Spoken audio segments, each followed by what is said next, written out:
Saturday night, Soldier Field. The Bears are 6-1 in their last 7 games. The only loss coming at Lambeau Field. This is a showdown. It's the biggest Bears game in feels like a decade. And then this happens. Packers up 3-0 early. Jordan Love takes a huge hit. I absolutely hated that this happened. Nobody wants to. I hate that Micah got hurt. I hate that Jordan Love got knocked out of this game. He would not return Austin Booker with the hit. Draws the flag as it should have. Here's the thing, though. Malik Willis was good. I thought he was very good in spots, especially here. Romeo Doubs, touchdown. The Packers are going into Soldier Field and taking it over. C.J. Gardner-Johnson's had a tough couple of games in coverage against the Packers. Fourth quarter, an onside kick in 2025. A successful onside kick. The same guy we just showed with the touchdown on the hands team. You see Jacobs out there. Romeo Doubs just completely messes it up. Packers fans, deep scar tissue from the Seahawks years ago. So now the Bears have the ball back, and after being tepid at best on offense for the whole game, they're alive. 4th and 4. Are you kidding me, Caleb? Ja'Day Walker, and look at the celebration. Gosh, I wish I knew how to do that. That's a massive play for the Bears. We're going to overtime. Malik Willis, they had a 3rd and 1. Now they have a 4th and 1, and they dropped the snap. Just an unthinkable mess up. You don't do that. You don't give up an onside kick. You don't drop the snap, and you give the ball back, and after a few runs, Caleb said, I'm going to huck this thing into the starry night and get us the hell out of here. 56 yards in the air, across his body, off his back foot, and DJ Moore, enjoying the first winning football season he's had since high school, makes the catch. Bears win 22-16 in overtime. There's those two. Caleb falling away with his hands in his hand warmer before the ball even comes down. Cold as hell. Chicago erupts. Caleb runs that city now with one throw. He beats the Packers for the 2nd time in his career, for the 1st time this season. The Packers now have record problems. They're 9-5-1. The Bears 11-4. First place in the North. The Lions lose. Couple games to play. But afterwards, we could give you good, we could give you better, or we could give you best. Let's give you all of them. Go ahead, Coach. Caleb, I love you, all right? But this one's not going to you, right? Because this guy battled through, man. He went down early. He got back up. He knew this team needed him for 60 minutes. DJ Moore!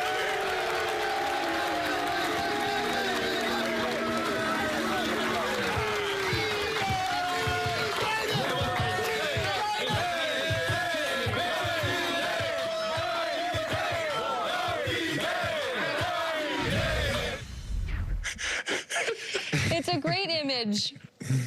And then you look at the cheese grater on his head, and it gets even better. That is a gift that keeps on giving. Kyle Brandt, you were in Chicago over the weekend. The fact that you don't have a cheese grater on with your Grinch sweater right now, actually, I'm kind of disappointed in you, my friend. But my gosh, the image of DJ Moore laying in the end zone after catching that ball, frankly, it's probably how all Bears fans feel because of the way this team has had to fight in these games. Yeah, and I'm sure Packers fans just want to puke right now. And I acknowledge it, and I love you guys. And this not only because cheese grater hats and what's, but like, you know, the Jordan Love thing just sucked on the heels of the Micah Parsons thing and all of that. But with one throw, Caleb Williams is running that city now. And you might say, oh, they were terrible on offense the whole game, and Caleb didn't do much. I totally understand it. Chicago Bears have a different relationship with their quarterback than almost any city with any quarterback. And remember, in this last week, Caleb Williams said this to a reporter. Is that in any way ill-advised throw from your point of view? Nah, I can make any throw. All right, you say that, and you better throw it like this, like he did at Soldier Field in overtime. Make any throw. This was a falling away across his body, 56 yards in the air throw in overtime. Not that one. You know the throw I'm talking about.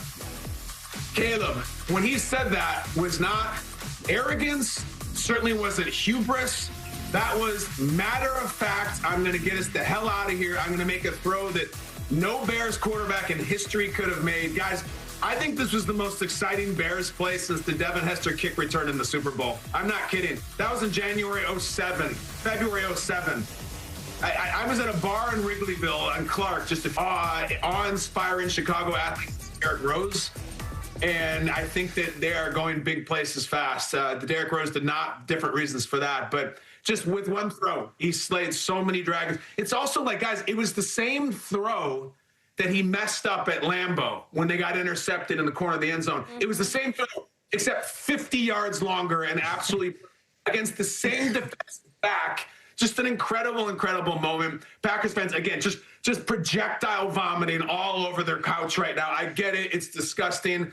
But the Bears beat you, and Bears have a lot of things to celebrate. And we'll get to their fans in a few minutes.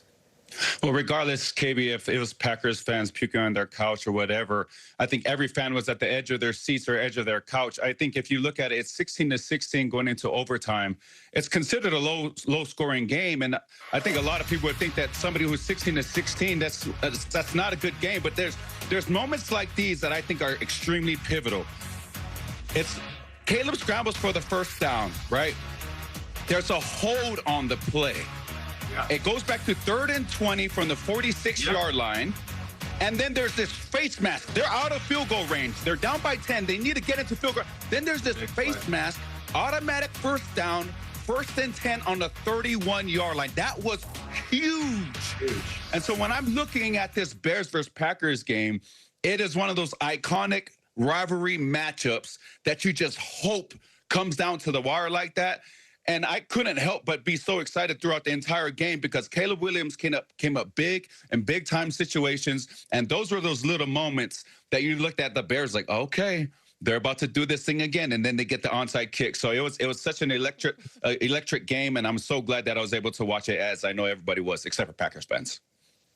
No, the game was unbelievable. Honestly, when I was watching it the whole time, Kyle, and you've made some intense claims on this show, the Derrick Rose, the Hester, but when I was watching this game, I couldn't stop thinking about Kyle and how he said the Bears are there's too much time left on the clock team. And it's so true. But then I started turning my wheels and I'm like, too much time on the clock. And then I'm thinking about Ben Johnson, and I'm thinking about all the game-winning drives that Ben Johnson has coached. Now, as a player, I don't like to just sit around and talk about coaches because I think players are what we make this game great, right? Caleb Williams is the person who makes the game great. But Ben Johnson has coached 16 game-winning drives since being an offensive coordinator or a head coach. And then you look at this season, he's coached multiple game-winning drives, and you're seeing great throws by Caleb Williams, but then you watch this play right here. This guy's wide open, right? These are concepts that are working for these receivers. And then even the DJ Moore catch, it was incredible. It'll be the most talked about catch all year. DJ Moore is one-on-one. You want a one-on-one situation with your top receiver at the end of the game. So, yes, Caleb Williams is a superstar. Apparently, he's comparable to Derrick Rose and Devin Hester. But ultimately, you have a Ben Johnson who has changed the culture, who has came in and been able to coach Caleb Williams in the way that he needs to be coached. And he's put this offense in situations to be extremely successful. So, truly hats off to Ben Johnson and what he's been able to do. Yeah, man. And how'd that run game look in Detroit yesterday? I mean, Ben Johnson is a hell of a coach. But it's time. I'm going to roll my sleeves up. I thought I would have to stop doing this or get to stop doing it. The Bears fans going into this game, they were 10-4. You have already seen them play Green Bay and be down for most of the game and come back. So I would think the Bears fans would start to believe. But it's time for Panicking Bears Fans Twitter Roundup, and here we go. In-game tweets from Bears fans. This guy knows it's coming.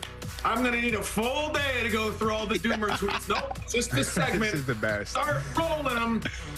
Bears always lose versus backup quarterback. Guaranteed loss. Caleb too slow. He is toothless. Yuck. Bears won the game, brother. They won the game. Next one. Game is over, and so is the season. Ben Johnson lost this game. Randy trying to tweet Eddie Barstow. Ben Johnson won the game. Are you not listening or watching? Randy, it's December. Get used to this stuff. Next. I expect this in September. The Bears are donezo. Good one. Like 2 weeks ago. Except they won, Nick. You're donezo. Get them out of here. Donezo. Next, John. Loser team, not a playoff team. Oh, no. Bears beat the Packers at home. They're going to win the North. John, get out of here. I'm trying to help you guys. I didn't say one negative tweet because I had a feeling Kyle Brandt would cook me. Hey, it's working. I love you, Jake. I could give you a hug through the screen. At least Jake is learning. Progress, guys. It ain't November. It ain't October. You should not be giving up on this team if you're a Bears fan. Do you understand? Learn from me. learn from Jake in the next game or in the playoff game. If they are losing 50-0 with 2 minutes left, believe Bears fans, like, you guys look ridiculous. Stop. Kyle, I thought you were going to do that entire tweet take with your hands in